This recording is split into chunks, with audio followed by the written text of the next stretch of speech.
Hi, everyone. Welcome. We're excited to have you here. We'll get started in just a moment.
Hi, all. I'm not sure. Can you hear me all right? Rosie? We can, Angela, loud and clear. Okay. I think Amrita is just having a problem with her mic there. Give us 1 second.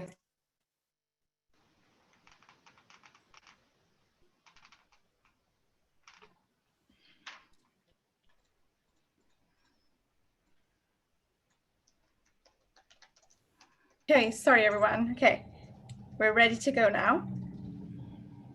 Okay, just give me a second.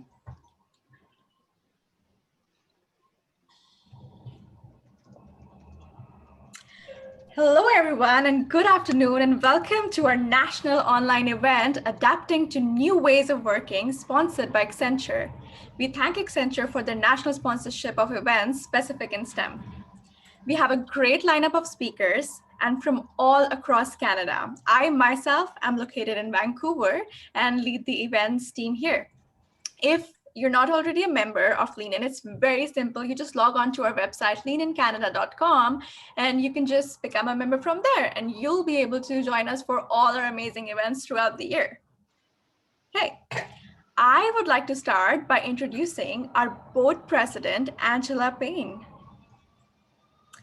In addition to being an amazing board president, Angela has spent her 20 years career in human capital space. Angela's interest and passion starts with people. Everyone who knows her recognizes her ability to make authentic and long-lasting connections. This superpower has enabled Angela to not only build and grow successful teams, but also become a strategic coach for many other leaders inside and outside of the organizations she has led. Angela is also the co-founder of Lead HR, a leadership and development organization focused on emotional intelligence, which she is a certified instructor of. Welcome, Angela, and over to you. Hello. I'm so happy to see all of you, your wonderful faces from across Canada. And I wanted just to start by having a quick little, I know some of you were dropping in the chat already, but I wanted to have a quick view of where you are all from.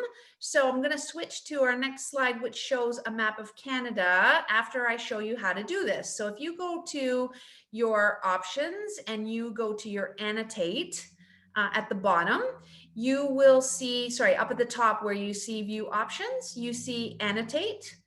When you hit the annotate button, you will then see the next taskbar that shows symbols, a stamp, and from there you can pick a heart, please. And then you can put the heart on where you are located in Canada. So we're going to go to the next slide, which enables us to see the map and actually annotate the heart there. So if we could switch to that, that'd be great.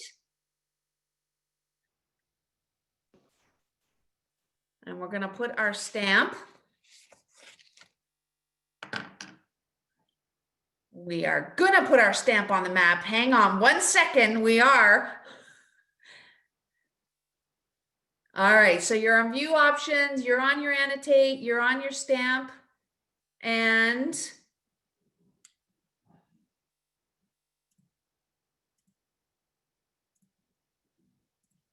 there we go. So if you put the heart on there, I want to just for you to be able to show me where you're actually located, please. Ah, it's amazing. Awesome. It's nice to see you all. So the future of work really and the workforce is really facing some interesting and dramatic changes driven by technology for certain, also driven by globalization, demographics, social values, and the changing personal expectations that workforce, not only that you have, but also that the workforce is expecting. If you know, you might have recognized that November 8th was National STEM Day. So we're super excited to be able to bring this particular panel to you today, and a great group of women who want to talk about STEM and the work that they're doing.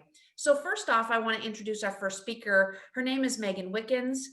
Megan is the Vice President of Roevin.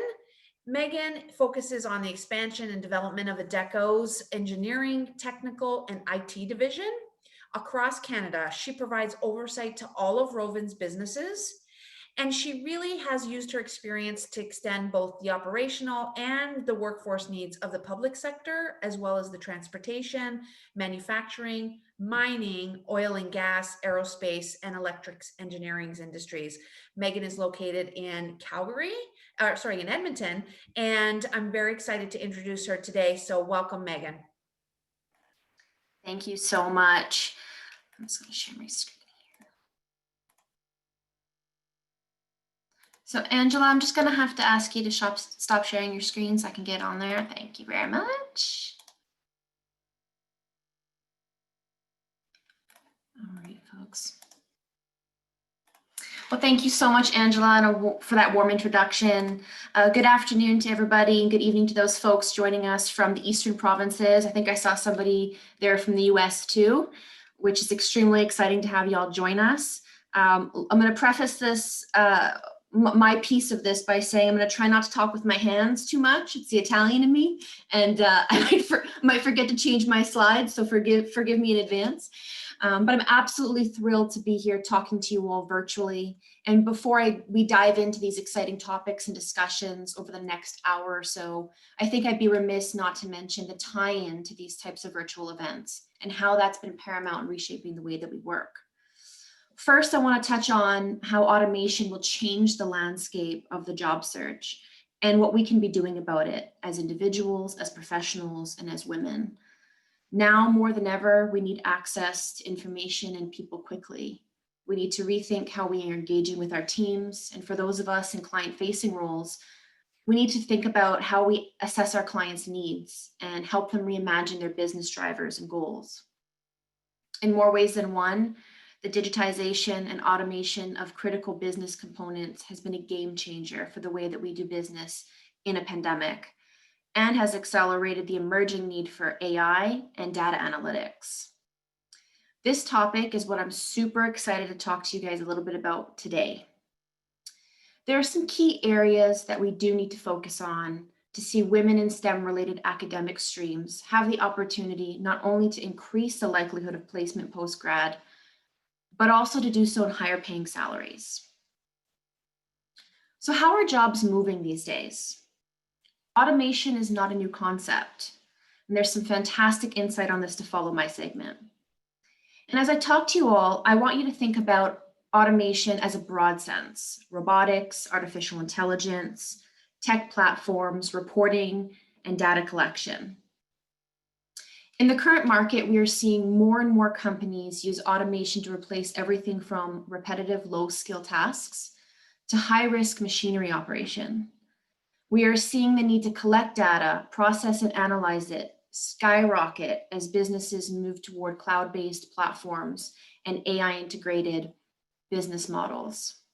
The big data and digitization industry is growing at such a rapid pace that many companies are struggling just to keep up with the demand of transformation in order to remain competitive in their respective markets, but are also challenged by the skill gaps being created in the wake of this transformative culture. There is a tremendous amount of pressure being created to be first to market with the next big technology, while in reality, many companies are just trying to stay relevant. Good news comes out of progression, though, as it relates to new job creation and the opportunity to reskill talent. As an example, employees previously responsible for these duties will now move into new roles that complement the performance of automation. Positions and responsibilities will be redefined, resulting in the new careers and even new industries being created. While there will be inevitable adjustments to sector shift, it can all be smoothed over by education and reskilling initiatives. A specific opportunity that's been accelerated since the pandemic is the need for analyzing large amounts of data and what that can do for any business. So what are we seeing in the market for new jobs? All companies have a fundamental need for understanding metrics for business performance, safety, talent, you name it. As the need for remote working platforms, social media presence, and AI dominate the list of initiatives employers need to focus on in 2020, from these initiatives comes a slew of data on how a business is performing. However, there is still a matter of what to do with that information once it's been collected. Most companies need help with pre-processing and normalizing the data first. This is where reskilling and/or upskilling into these relevant areas is absolutely key. An entry-level role like an intern, for example, can be asked to support data entry or data validation. More specifically, a junior data analyst can support data collection, updating SQL tables, and running queries for business teams. This is a very high demand skill set and critical even at the junior or entry level, as most businesses are in what we would call phase one. Additionally, and we'll call that phase two for these purposes, companies are also in need of finding new and more efficient ways to then automate the processes in data collection, which will create business intelligence. This is where data science can be introduced. We'll call that phase three. For example, that same junior analyst can be asked to export data, now collected and cleaned up, to add a new data source for machine learning purposes. Also, if they're able to generate reports and dashboards from this process, that's valuable information for business units, as they love to see the key metrics and how they're moving. So why the emphasis on education is so important, especially during a pandemic? It takes a generation to create true change for gender parity. Well, we can be a catalyst for that change by reciting one key statement: education does not recognize gender.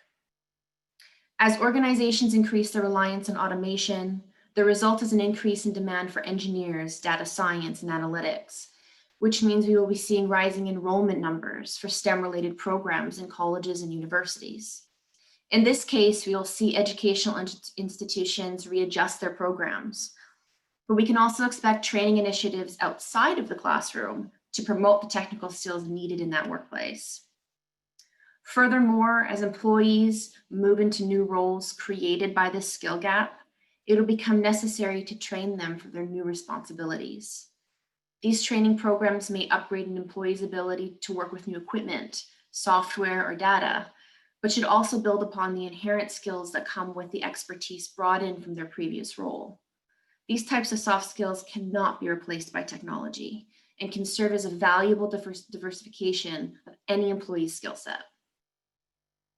a fact that there are more female university graduates in general than there are male. However, according to a study from 2019, among STEM graduates, women are less likely to pursue work in their field at 22.5%, whereas men, nearly doubling that number at 41.5%. Those who did land their dream job in STEM did so at a staggering 76 cents to every $1 their male counterpart had earned. So how do we assess a readiness factor? One absolute that I picked up over the years working in staffing and recruitment is that not everybody is ready at the same time. No matter what the need or skill gap or desire for change, life happens. And here are a few tips to decide when the time is right for you. I like to look at this in 3 phases: assess, reset, and invest. So assess. What's your readiness level? How committed are you to this change? Remember, it's okay to say that it's not now. I was facilitating a very intense business review for one of my largest clients, and there had been some frustration in the business with leaders being change resistant. They were very reactive or knee-jerk to some of the new direction the business was going in. One of our key stakeholders, a younger man, said that before he makes any decision, including reacting to conflict or making decisions for his family or work, he goes by the rule of 7s. If I were to make this decision today, would I feel the same way in 7 minutes? What about 7 hours or 7 days, and so on? I encourage you to make your own iteration of this strategy. Make sure to check in with yourself often when you're making big life-changing decisions like career transition or advancing one's education. The next phase would be to reset. I want to call out something before I continue, something that's extremely important and often deprioritized: mental health, particularly women's mental health. As we talk about getting into the right mindset, it's important to remember that being healthy mentally and physically and emotionally is extremely paramount to making life-changing decisions. And that includes something as simple as going back to school. It's important, again, that you check in with yourself often. We tend to be, as women, we tend to be more inclined to put people first, other people first, when you really need to be looking internally at yourself and deciding, this is the right step for me. This is how I'm going to get myself ready to take the next big step. Once you've assessed your readiness and you're ensured that this is the right time to make this bold decision, it's time to get into that right mindset to be successful. As I mentioned earlier on, more women graduate with STEM-related degrees, but fewer women pursue in those fields. Why is that? Since we're talking specifically about the emergence and importance of roles in data analytics and data science, in 2019, General Assembly, which is an amazing organization that transforms the world of work through experiential education in the most demand skill sets, reported that their top 3 immersive courses, their aggregate gender participation was 41% female and 58% being male, 1% being preferred not to identify. And the total graduates from the immersive courses, they saw an average of 106% increase to their base salaries within 5 years of graduating from these classes. So why is it important that we're talking about getting into the right mindset? It's important because no matter your motivation for making this decision to go back to school, you must remember that education doesn't recognize gender, race, age, or sexual orientation. By having more women in STEM-related fields, you're creating more competition for men, and you're creating more opportunities for women. So get yourself into that right time, ready now, I can do this mind frame, because the rest will not come without some serious investment. So finally, as we get into the next and last phase, you get to the point where you're ready and committed to get back to school, whether it be for upskilling or reskilling. It will not happen without a considerable amount of investment. Imagine, if you will, a 4-year engineering degree with a certain amount of flexibility for class load, how much you take on and a clear timeline and how long it'll take you to finish if you stuck through it. Now think about how quickly in demand those skill sets have changed in the last 10 months alone. How many offshoots of engineering, IT, and other STEM-related degrees have taken form with working from home, the need to understand data, robust business intelligence requirements, and enhanced user experience platforms from apps and cloud-based tools. Organizations like General Assembly offer immersive and intensive 3 and 6 month learning programs, essentially condensing a 4-year learning into a much shorter time frame. Quicker learning so you can get out to the workforce to meet those demands of the market. Learning parallel to the growth of the industry. That expedited experience offers a chance to be immersed with like-minded community of learners from all walks of life, bringing in diverse talent, best practices to the program with world-class professors and industry-leading curriculum without any barriers. We are at a point in history where the active workforce is catching up to the needs of the employers, that the skills required are so new and continuously evolving, that we have a unique chance as women to step in front of that need and learn at the same pace as any of our male counterparts. We are at a critical time where employers can truly recognize performance over presenteeism. I want to be at the frontier of women, for women, so that we can a link can be made available to you guys to access an application form for a scholarship called See Her Excel, which is offered by General Assembly. So that's it for me, guys. I want to thank you and read it back to you for any questions. Thank you so much, Megan. And I definitely agree that mental health is really important. And I really thank you for pointing that out. So if you guys have any questions, please make sure to put them in the chat. Let's see. We have a question from Angela. So See Her Excel. Can you say a little bit more about that?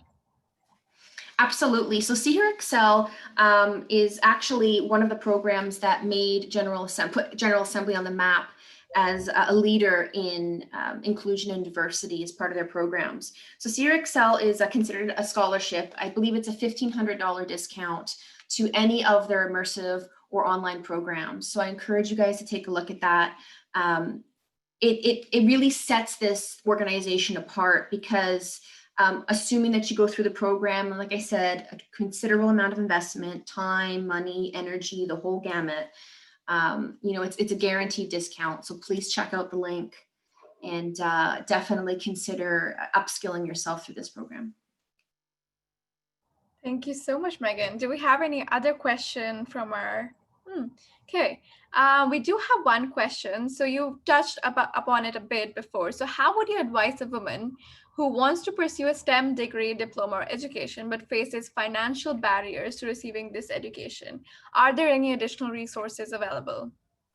Yes, so in addition to the link regarding See Her Excel, there's also a section called Fund Your Future, which again, I can only speak on behalf of General Assembly, as that's where I have the most knowledge, but there are a number of options, including financing, which is really important. So kind of a pay-as-you-go program. So definitely check that out as well. There are some, and there are many professional business leaders, people leaders on the call. It's important to know as well that many companies invest in this program. So they do it so much from a company talent, reinvestment, transformative skill set scenario versus just the individual learner. So there are a couple of ways that you can join the courses for General Assembly. Again, individual learners or companies, and then through both of those options, there are many payment options available. Thank you so much. We do have another question. So for See Her Excel, it says that it's for eligible students in the United States, United Kingdom, Australia, and Singapore. Is there a Canadian option for them as well? Yes, there is. There's a Canadian option as well. The website can be a little bit hard to maneuver. Technology can be a little bit hard to maneuver in some areas, but yes, they do offer it in Canada as well. And if the link's not showing you the right area for the Canadian scholarship, I'll definitely resend that as well. Thank you so much, Megan. We all really appreciate that. Is there any other question from our attendees? Okay, I did get one question privately. So let's see. God, technology again. Okay. So the question was, what have you seen your clients recruiting for most during this lockdown? That is a great question. So we've kind of see two things happen. One, clients are reassessing their needs, which I kind of mentioned earlier as well. So they're trying to determine as they go through a business transformation what their needs are going to look like. And because so many clients are in that infancy stage of understanding what information they've collected and if they've collected the right information, how people are working from home, what the productivity is like, what the health of their business is like.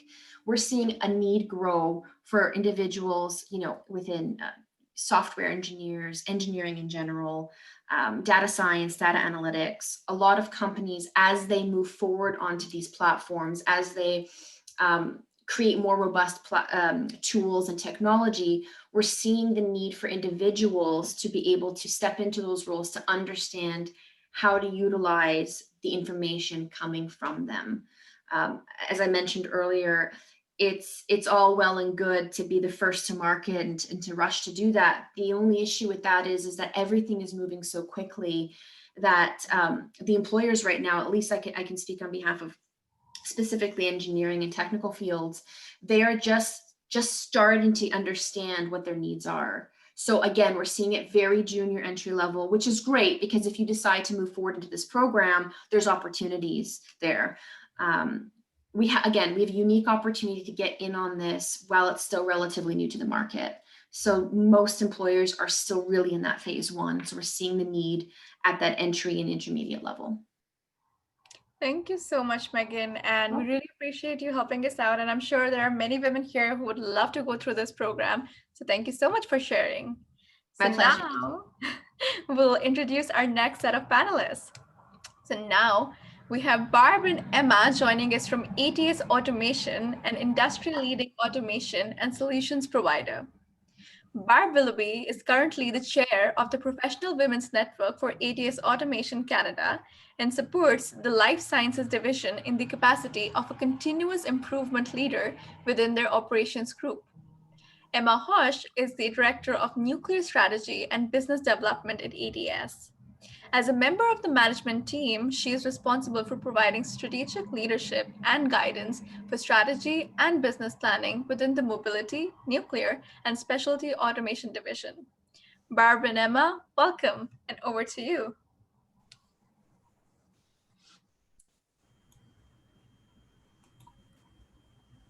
Thank you very much, Amrita.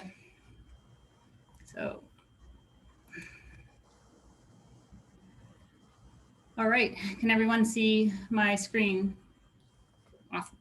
All right, so thank you for having us be parts of such a great event. As noted in the previous slide, Emma and I would like to share with you what ATS Automation is doing to advocate and promote for women in STEM. As noted, ATS Automation is an industry-leading automation solutions provider. We're headquartered here in Cambridge, Ontario, but have global capabilities in custom automation, remote operated systems, repeat automation, and automation products. Our customers are multinational in markets such as life sciences, mobility, nuclear, consumer products, and food and beverage, to name a few. We live and breathe science, technology, engineering, and math every day.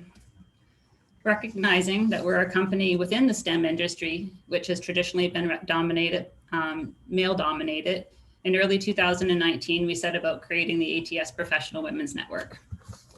When we developed the PWN, we all agreed that the scope of the group was to build a very diverse and inclusive workforce. And our initial focus wasn't about creating a group just for STEM or skilled trades, but creating a group that focused on the fact that we're all in the same STEM industry. And you know, Barb, that emphasis on greater diversity in the STEM industry, like automation, like ATS Automation, was reflected in the makeup of our PWN steering committee. I mean, if you think about it, we had a corporate lawyer who had a fine arts degree. We had an industrial electrician who now specializes in health and safety. We had engineers who are still in engineering. We have engineers who are now in business development or sales. And then we had accountants and HR, et cetera. You know, it really represents how you don't have to be from a STEM background in order to advocate for greater diversity in a STEM industry. And if you think about it, you know, when you work for an organization like that's in the STEM industry, no matter what your background, you can help build that environment that encourages cognitive diversity and inclusivity. You know, not to mention by joining a company like ATS that values innovation, as well as it's a really great emphasis on its people, it can inspire women to branch out to roles that they might not have been aware of prior to joining a STEM industry company. You know, this is evident in ATS's hiring and recruiting efforts, which, you know, currently they're both postings internally as well as externally. We have roles that are, you know, project managers, supply chain, which all are transferable skills from other industries, as well as, you know, the traditional engineering and skilled trades that may require the reskill or upskill that Megan was talking about earlier. And that really helps, you know, broaden out the diversity within our organization entirely. No, it is truly amazing how we're growing our diverse network every day. Absolutely. And Barb, maybe this is something important for those attending today, is if you could give a brief outline of how we started the Professional Women's Network within ATS and share briefly on that inception and how they may actually be able to do that within their own organization. No, definitely. So as mentioned earlier, the PWN began in early 2019. I had an amazing opportunity to meet with our newly hired CHRO, Angela Alexander, who I see on the call, who is part of our executive leadership team here at ATS. Her experience prior to joining ATS made her very aware of the importance to create an environment that fosters active participation and diverse thinking, and how having an organization that supports diversity and inclusion not only benefits the people working for ATS, but just the overall financial bottom line. So with Angela's support, we created the very first business resource group within ATS. She planted the seed. So our first step was gathering a diverse group of women to gauge their interest in establishing the PWN, and then see who could help form the initial steering committee. Once the committee was established, Angela gave us the space to develop, the space to develop our strategy and our objectives. And that makes sense because that's probably when I started to join. It was the middle of 2019, and that's when I joined ATS, and I was tapped on the shoulder to help facilitate the strategic plan based on my prior work with an organization called Women in Nuclear Canada. And I had been on the board in that organization and helped develop the strategic plan. So it was a great opportunity for me being new to the organization, and I really appreciated it. And what amazed me during that time was how quickly the board became a great network within ATS that in my normal job activities, I wouldn't have been exposed to. As an example, Barb, you sit over in life sciences on our Cambridge campus in a different building, and I'm in mobility, nuclear, and specialty automation. And I think in our day jobs, we've come across one another a handful of times. But being on the PWN and meeting monthly, I really appreciate the fact that we've had a fast friendship, and that's really been valuable during this pandemic. No, agree. And I think it was that friendship and the mutual respect within the steering committee that really quickly allowed us to cultivate our core strategies. And we're really trying to focus on opportunities for females to connect and share with one another, to help them develop themselves personally as well as professionally. And then also about focusing on building the funnel for the next generation. And I think it's that friendship and that feeling of belonging. It's the whole point of a business resource group, and more specifically for us, the PWN, to kind of create that immediate network and build a sense of community. And I think as we felt that within the steering committee, it was only natural to want to extend that within the organization. So as we built our strategies and the success we were achieving, we started to create kind of smaller subcommittees that align to those strategies, and then host events within ATS where other women in the organization could connect and then feel a part of our PWN community. And on that note, I think it would really be helpful if you could describe one of those subcommittees and a bit more about the activities we are doing to support women in STEM or the skilled trades. No, for sure. The one strategy that I'm really close to is around connecting with educational institutions and groups that really support STEM and skilled trade initiatives, but for young women. because we really want to understand how the PWN and ATS can support building the funnel for the next generation. And surprisingly, though, in a relatively short amount of time, we've done a fantastic job establishing those connections and then making those relationships. Like some examples of that effort have included creating a scholarship with Conestoga College's Jill of All Trades program, being panelists and judges for events like Go Eng Girl, getting to represent ATS on a Build a Dream Her Power Council, and supporting open door tours pre-COVID, like the Manufacturing Day initiative, so young women can really experience what manufacturing is like in today's environment.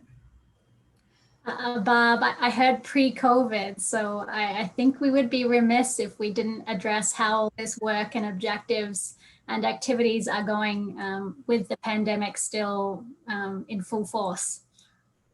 No, so I guess, Emma, what kind of impact do you think COVID had on us? Yeah, thanks for that, Barb. I think it's probably fair to say that the left-hand side of your image is what we all experienced in that COVID haze, as I kind of put it. We put our priorities a little bit on the back burner. I think there was a bit of a pause, and we were all just in a state of denial, hoping that it would return to normal and the fog would lift and we could resume our full force of the objectives we had.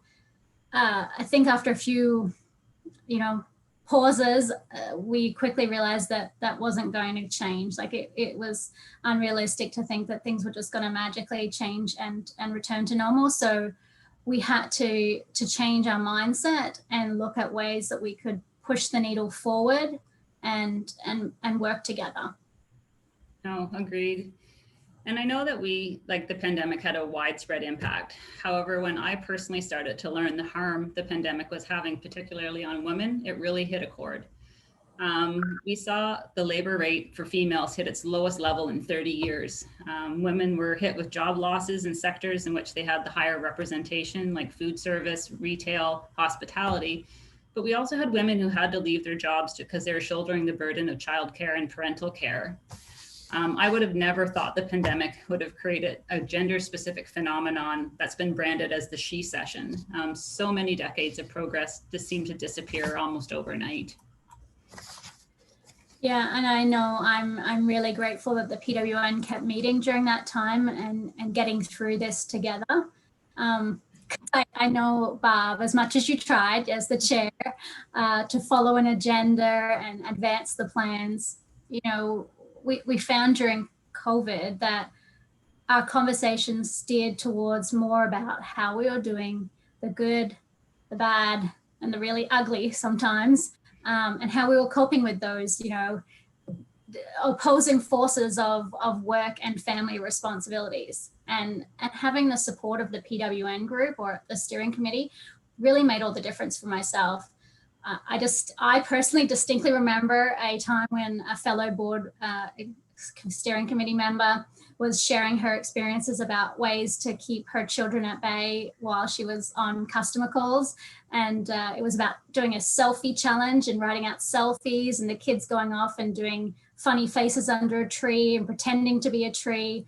And I 100% stole that idea the very next day and made sure that I had the day without interruption. It was perfect. But so I really leaned upon the women in the organization to sort of gain, share tips, as you would call it. So how about you, Barb? I think I had a very similar experience, kind of more from the chair perspective, though. I started to realize that the steering committee wasn't about those agendas and productivity, but more just about the need to listen and support one another. Even though we were all going through the pandemic, it was having a different impact on all of us. How we managed our work, our families, and our homes.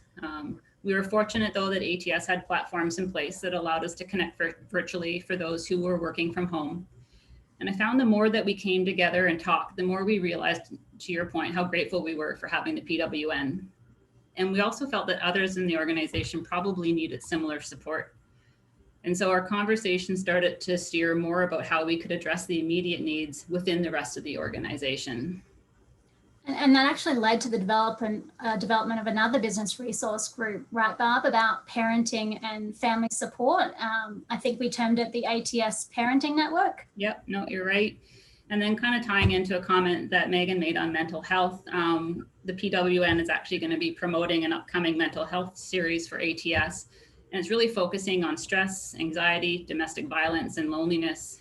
We're still focusing on our strategic plan and the PWN objectives, but we also understand that in order to move forward together, we also need to hold on to what we have.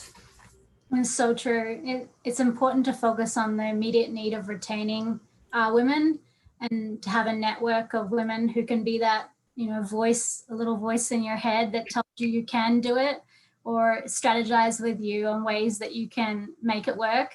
And I realize we're kind of coming up to time. So with that, I think we really appreciate the opportunity to speak to the group and share our story.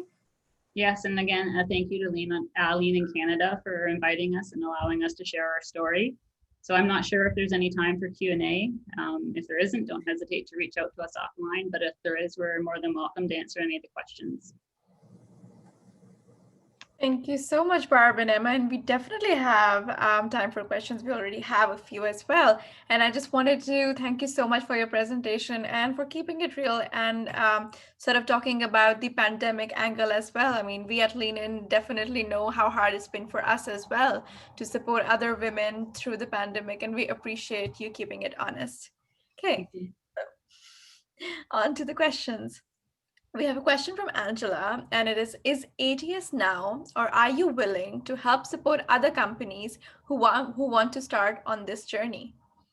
Oh, most definitely. We're still learning. We're still fairly young in the sense that we started back in 2019, but anything that we can do to help support others in this endeavor, we would be more than happy to support. Thank you. So are they free to reach out to you? If they want to. Okay. Yeah, so is our contact information, I guess, available through Lean in Canada? I think it is. Okay. And we can also send it in our post-event email. So look out for that. Okay. So yes, there are similar questions. So is there an opportunity for other businesses to connect with you to share some tips as well? So, yeah, actually yesterday we actually sat down with one of our key vendors at Rockwell Automation with their professional women's group. It had an interesting name, Women in the Field. And Wi-Fi, thank you. And that's what it was actually about, like just sharing tips and tricks about what each organization is doing. So it's definitely great to be able to cultivate and expand. Thank you. The strategy geared towards young women that you guys have at PWN, what is the age range for this strategy? It typically ranges from about grade 8 up to grade 12 from a young women's initiative, but we are also focusing on college and university as well. Okay. Yeah, Thank you. I think we mentioned some of the panels we did at Waterloo, at the University of Waterloo as well. So just even that exposure at those events where, it might be catered towards a younger audience, the people at those universities as well get that exposure. Thank you. No, definitely.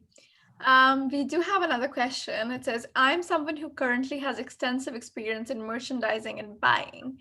What route would you recommend as a good way to enter into the STEM industry? Well, if you have a background in buying, then a lot of STEM industries do have a supply chain organization. So it just might be a matter, as like Emma noted, a bit of upskilling or reskilling through a local educational institution, but buying is an extremely transferable skill in a lot of industries, and especially within the STEM industry. Yeah, and I would just encourage them to look online. ATS posts all of its postings online on the careers page, and if you take a look at what the skill sets are and look what that gap analysis is, and don't be shy about putting your name out there, even if you haven't got 100% of all of the criteria. Yeah, great. Thank you. And Megan, I know you also have expertise in this, so would you like to share your 2 cents? Absolutely. Just to kind of build on that, the supply chain comment, as supply chain is one of those industries that is automating. I think it's probably one of the faster ones, supply chain being logistics included. So I think that is a transferable area where you can build upon, again, that experience that you have. You can bring that into any kind of automation type field, because that is where that automation is going to take place, that AI, those applications, those platforms. So I would say that's actually probably one of the easier fields to transfer into anything like data science or controls and automation. Check out engineering too. Don't be shy to check out just general engineering. That's a good way for lots of women to go. And again, like these wonderful women at ATS are saying, check out the careers page at Roevin as well. You'll see lots of opportunities that may pique your interest, but has a good balance of both of those things. Thank you so much. Sorry, go ahead. No, go ahead, Barb. I was just going to say, just tying into that, actually one of our industrial electricians on the floor, she is an older woman, and she actually did a full transition in career probably about 10 years ago, and she is absolutely loving it. So instead of like reskilling or upskilling, she totally transitioned her skills and kind of went from like a project management perspective right into becoming an industrial electrician. And so you're never too young and you're never too old. Thank you. That's really inspiring for sure. Okay, just one last question and then we'll move on. So how do you ensure that your group at ATS remains diverse? Like what are the best practices that other companies can also sort of take on? I'll let Emma take that one. So, and I assume the question's regarding diversity within the PWN steering committee. Yes. Mm-hmm. So I think what they tried to do was, we go back to the principle of it being, innovation driven by diversity, and that was our founding principle. We tried not it to be all senior leaders across the organization at the highest levels, women that were therefore seen and present.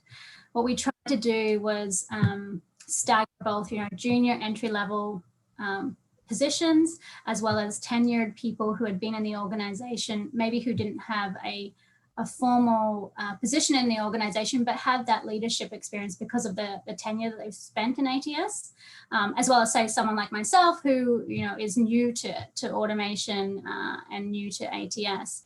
And I think that was a good strategy for creating a balance within the group. And I would say also making sure that you have the diversity from background, because Barb and I actually were just talking about this. I'm an engineer, she's an artist, sociologist, and it really melds well together because you have that cognitive diversity. So making sure that you don't have all the same group think, I think. Yeah.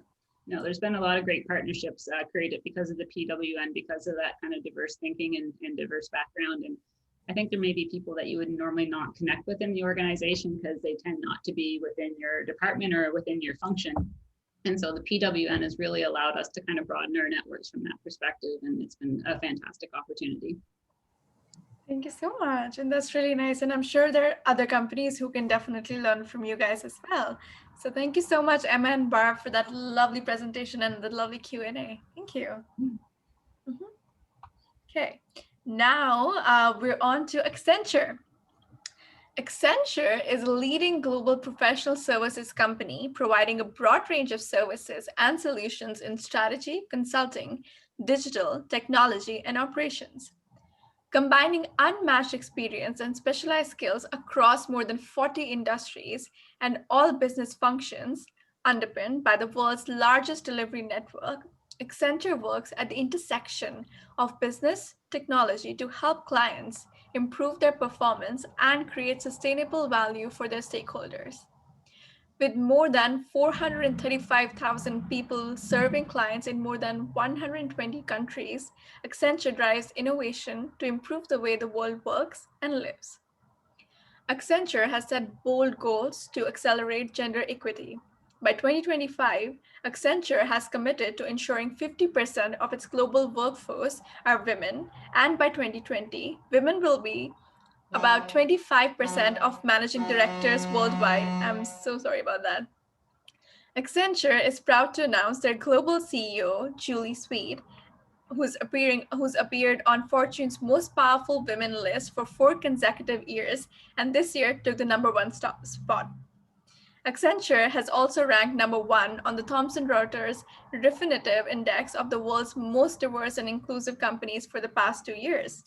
Cue the video, Lila.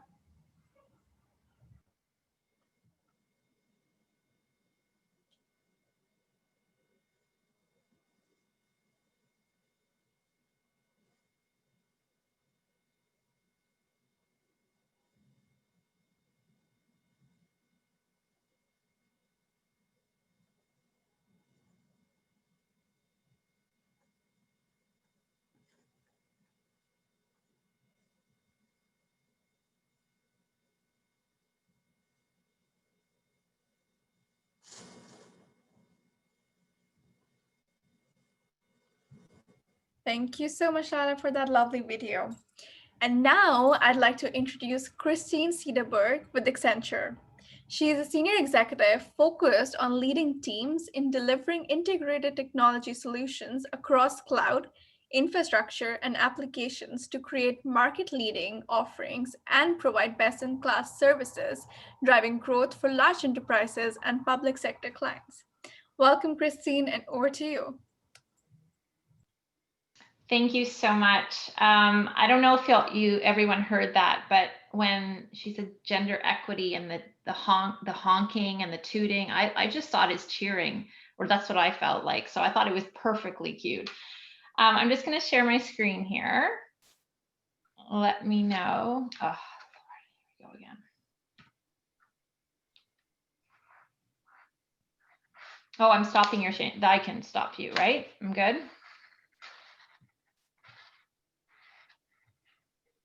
Let me know when you can see it, please. You good? All right, awesome.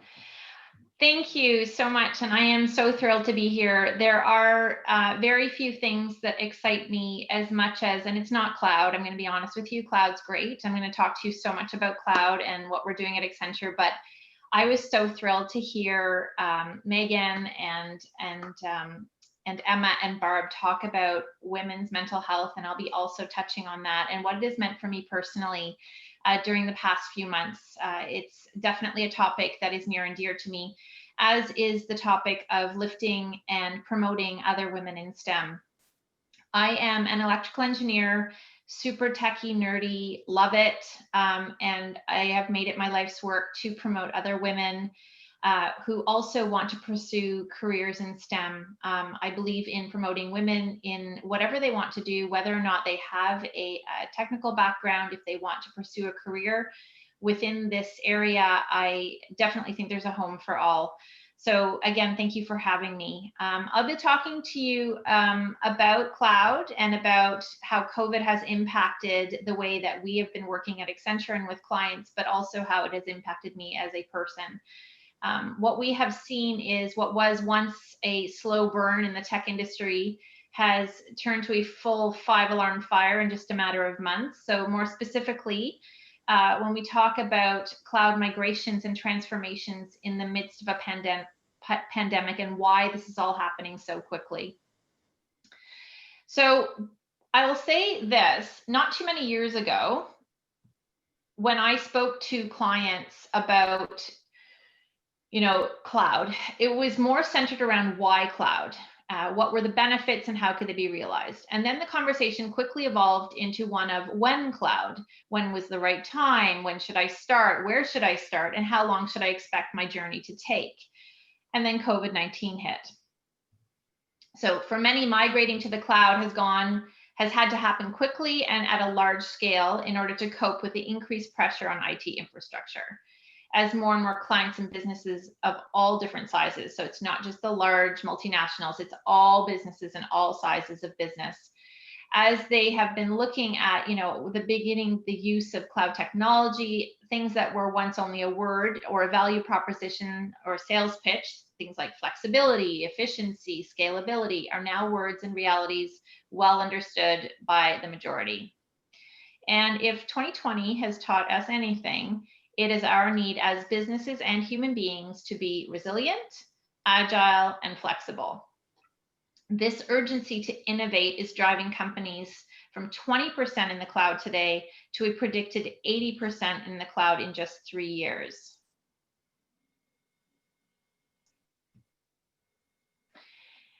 So what does a cloud-first strategy entail? A cloud-first strategy means determining an optimal cloud strategy, operating model, talent readiness, and how to enable this change. So it's not just about the technology, it's not just about the operating model, but it's about the human beings behind the business and how are they equipped to be able to deal with this change. Not only this, but it also means executing a seamless migration and modernization to cloud that is both secure and cost effective. A lot of these security questions, concerns about what is happening in the cloud and where is my data, all of these need to be addressed at a much more rapid pace than previously. It also means having the right expertise to take advantage of the depth and breadth of services offered by cloud providers. Many of us see it as truly a cloud, don't understand what is there, are often the conversations we're having with clients, they're not even tapping, you know, a small percentage of the abilities and capabilities that they could be getting out of the cloud from their providers. It also means reimagining business functions and industry differentiating capabilities in the cloud to emerge stronger as a continuous innovation enterprise. In other words, remaining relevant. Not only do the businesses need to remain relevant, we as human beings need to remain relevant, and we also have to create a place for individuals coming into the workforce where we as business are relevant and they feel that they can continue to upskill and reskill, as Megan referred to earlier, to remain relevant. For clients, we see this moment as a once-in-a-lifetime opportunity to transform their businesses and their ways of working, innovating faster, remaining relevant to their clients and employees, and attracting the next generation of worker to work for them. So if there was one good thing that came out of 2020, it was that many companies that were struggling to embrace a flexible work from home policy really had no choice anymore. We knew from studying the next generation workforce leaving universities that one of the top requirements from this generation was being able to work from a flexible environment. Well, practically speaking, every employer now has a work from home policy. So I'm going to reflect now a little bit about what this change in the workforce has meant, what it has meant for me personally, and how I view what needs to be done in order to keep women in STEM, but also to continue to evolve amidst this pandemic. So for many years now, Accenture has led the industry in this getting to equity and looking to close the gender gap when it came to hiring at all levels. So we heard in that the first introduction, I think it was 25% of our managing of our MDs or our partners would be female by a certain date. And the thing that concerned me when I was doing research to speak to all of you today was that there is a new research or new study that was published by Accenture and Girls Who Code that came out in October of 2020. So this is really fresh and it's only a month old. That basically shows that in the last 35 years, the proportion of women in tech has declined. That 50% of women who take a tech role will drop it by age 35 compared to 20% in other jobs. It also showed that female workers leave tech jobs at a 45% higher rate than men. And in higher education, women are switching away from tech majors at a higher rate than any other majors. And when asked why, the resounding answer was this, that women in tech don't always feel at home in those university programs or in the workplace. And when I started to reflect on this information and whether I agreed with it, I mean, obviously I can't disagree with the statistics, but how I would feel and how I feel as a woman in tech and being within a very demanding role, I also realized that this information or this research data is not reflective of the impact that COVID has had. So these are numbers that are taken previous or prior to COVID. And here's the interesting thing. I realized I really had a hard time. I'm going to be completely transparent. I had a very difficult time this past year dealing with the pandemic. I have 2 young children. I have a husband of almost 20 years, 2 Labrador retrievers, and a career that I love. And then the pandemic hit, and March break never ended. And March break went on until I think September. And I was dealing with homeschooling and a career that has never been more demanding, quite frankly. I know a lot of industries, and I feel for a lot of people that lost their jobs. I dealt with a complete other end of the spectrum where I had never had as much work as I've had. I still continue to have. And I believed that I was in a very equal relationship. And I still do believe that. I have a husband who has supported me, and my career goals and aspirations have always been equal, as important as his are. And we have shared our family duties. And then the pandemic hit, and I keep saying, and then the pandemic hit, like it's going to go away, but it's still here. And I realized that I was, for reasons I still can't explain, taking on all of these roles. So without him saying, I'm not going to help with homeschooling, without anyone saying I had to take on the role as school teacher, executive, you name it, every role, I was now doing it all, and I was suffering. And I started to reflect on why, and I don't think it had to do with me being female or him being male. I think it had to do with me being a high-performing individual who was just going to get everything done. And I realized very quickly that I could not get everything done. And so I got to a point where I realized that something had to give. And I went to HR at Accenture, and I said that. I said something has to give. So I didn't know whether I had to take a leave of absence. I didn't know whether there was support for me. I truly didn't know where to go, because I didn't want to leave my job, but I also knew that my children were suffering because they needed my assistance as well. And I was shocked, very pleasantly shocked, to be met by a response as, well, what do you need? And I said, I need help. I don't know how to do this all anymore. And I was given that support, and I was told to reflect on what I thought I wanted, if I needed to take certain hours during the day, whatever I needed to make my life work.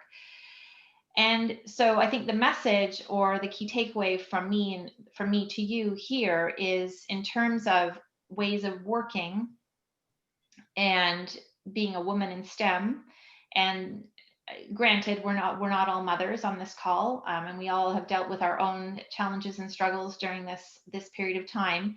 It would be to reach out when you need it, and as a company or a business, to support people that need to reach out. I had heard somewhere along the way that if we needed help, that there was somewhere to call. I didn't know where, so I just reached out to the first person that I knew. But I think that those are 2 key takeaways: to ask for help, and to also recognize that as high performing, or as women in STEM, or even wanting to keep women in STEM, that we need to recognize where people are coming from and what people are dealing with. So it's not just businesses having challenges during this time, it's individuals, which is why I was so passionate and happy to hear that all of my fellow speakers have brought this up. I would challenge you all to, wherever you are in your careers, to continue to pursue careers in STEM, remembering that we're not super people either, superheroes, and that we all do need a break sometimes, and to support one another. So thank you so much for listening, and any questions? Thank you so much, Christine, and thank you so much for your honesty. I think I've seen a lot of comments as well, and a lot of nods of people saying, yes, we totally agree with you, and we know what you've been through, because we are going through the same thing. So thank you for sharing that. Okay, so we already have a question. So, so much work. I'm finding it difficult to draw the line between making time for personal tasks and meeting stretch objectives. As a woman, how do you manage going above and beyond in work and taking care of yourself? Why do we work so hard for someone else? I'm finding an increasing trend in leadership pushing people harder because the human aspect is removed in this remote culture. Wow. So I'll tell you what I do and strategies that I use. I am very diligent about my time. Oh, I hope you can hear my children screaming. It's just like on cue. So I'm really diligent about my time. I just anecdotally, I worked from an ironing board for a really long time. I needed an adjustable desk. And so I would put a note saying I'm stepping away from the ironing board, which my husband found ironic because I've never used an ironing board in my life otherwise. So the irony wasn't lost on anybody. But I will put out of offices on my laptop. And I've been very clear with the people that I work with that when an out of office is on, I am not available. The work will never end. I know that now. I also have stopped.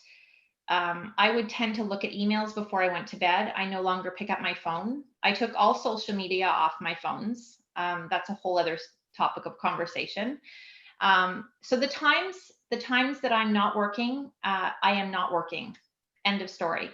And I've learned to deal with the guilt because I obviously think about work a lot. And even when I say I'm not working, I'm thinking about it, but it's a lot of mental strategies and self-discipline, to be honest. And it's not easy. I'm not gonna pretend it is, but small strategies, small little things that you stick to, like the out of office on your laptop after 6 o'clock, after 5 o'clock. I mean, our work days are not 10 hours long, no matter what anybody says. Thank you so much, Christina. Thank you for reiterating the fact that we need boundaries everywhere. So thank you. So the next question we had a little while earlier, so it's for Barb, Emma, and Megan as well. So I'm based in BC, where the presence of life science companies is small. I want to gain experience managing people. However, I find I've hit a ceiling. Do I need to leave my industry or should I start a business? Any insights would be helpful. In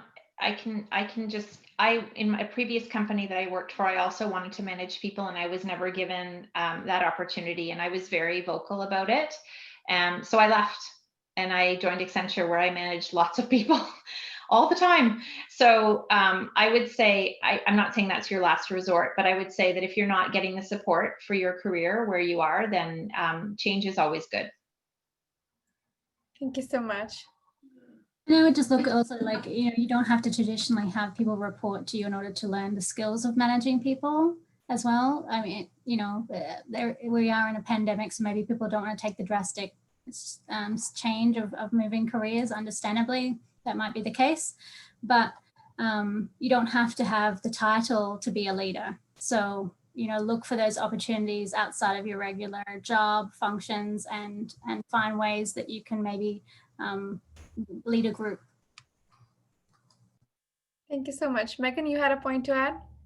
Yes, in fact, I'll just ditto both of those comments. I think it's important that the timing is right for sure. But on the flip side of that, the timing may never be right. And sometimes you just have to take a risk for yourself. And Christine's absolutely right. You don't want to say it should be your knee jerk. You don't want to say it should be your last resort, but you'll know if you're not getting that support from your employer. And you'll know if any, and I just encourage you, and maybe this is just the staffing part of me speaking out, I just encourage all of you that a company is always going to be willing to take as much as you're willing to give. So just be wary of companies that, when you say, okay, I'm going to step away, you're not offering me the support after you've asked. And they say, whoa, let's revisit this. Maybe I will type scenario. Just be wary of that. That's not opportunity. That they're scared and they're just looking to retain talent. And at the wrong time, and companies should always be forthcoming. And as Christine shared, sometimes you just got to ask. And if you're not getting the answer you want, it doesn't matter how many times you ask that question. You got to ask the question internally, and you'll know when the time is right to make that decision. But I would say, like, just very specifically about that, life sciences and all that, being a people manager is tough to get into. You know, a lot of men dominate P&L roles where there's lots of people management and where all those opportunities lie. So get the courage and ask those questions, and you'll know for sure if it's your time to leave that organization or branch off and do something. During COVID may not be the right time, but it never hurts to look and explore and network. And that's what we're all here for, right? Connecting and networking. So definitely let's bounce ideas off of one another. Thank you so much, Megan. Thank you so much. So our next question is, as a woman in STEM, it's important that early career women are encouraged to enter and stay in STEM, while sometimes fighting to assert themselves within teams. Oh, sorry. Completely lost the question. Okay. Yep, sorry. While sometimes fighting to assert themselves within teams. So how do you support them in your teams? Early career women in STEM.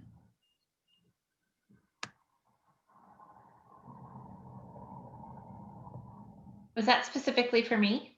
I think so, yeah. Okay, sorry, I didn't want to cut everybody off again.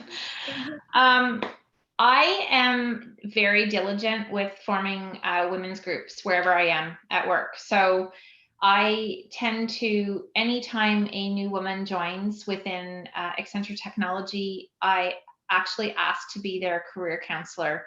And I do that very, very purposely. I did not personally, I studied electrical engineering back when I was I think we were 3 women in a class of 60 something. So I was very used to being one of very few women everywhere I went in my career. And that continued throughout my entire, this is my 23rd year of working after university.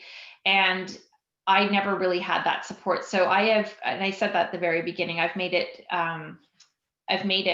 a very purposeful goal of mine to promote other women in their careers. So I identify young women coming in earlier in their career, and I don't, it sounds like I stalk them. I don't.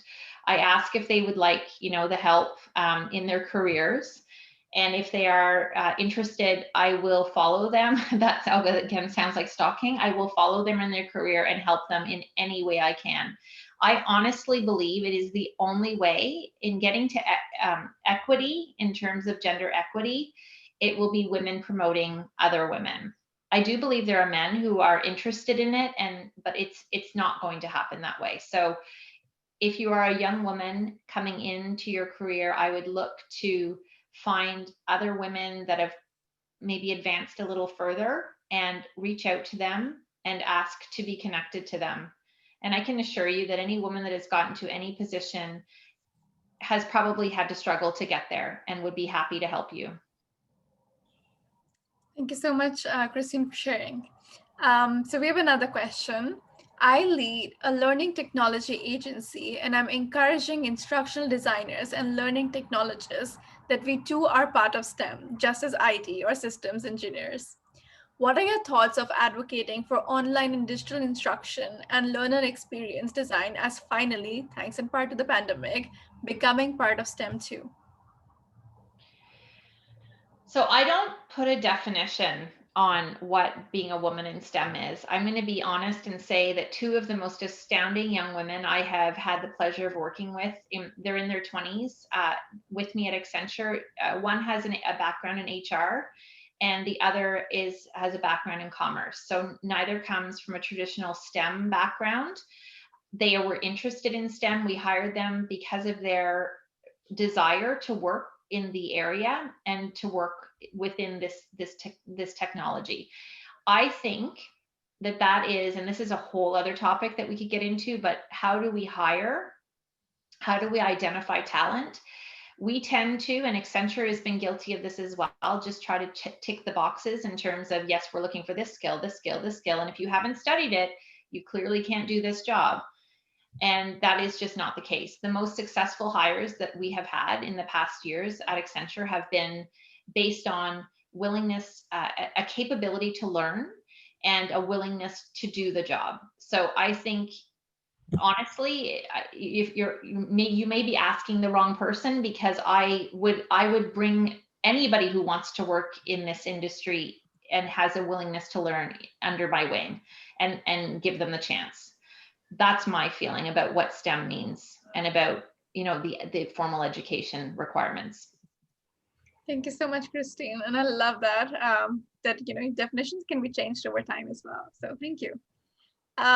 So we have another question. So how do you carve out time for learning and development during the pandemic, where we're all oversubscribed with commitments? I don't. I have signed up for, I signed up to do so many certifications, and I finally just took the burden off of myself. The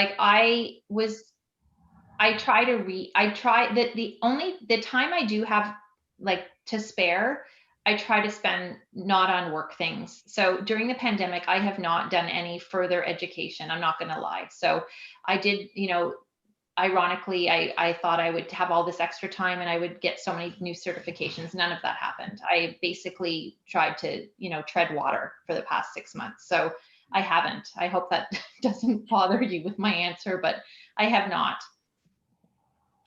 Thank you for being honest. We appreciate that.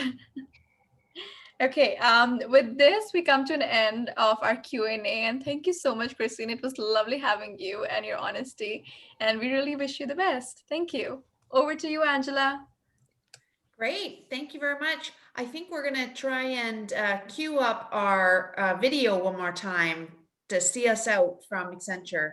Thank you, Christine.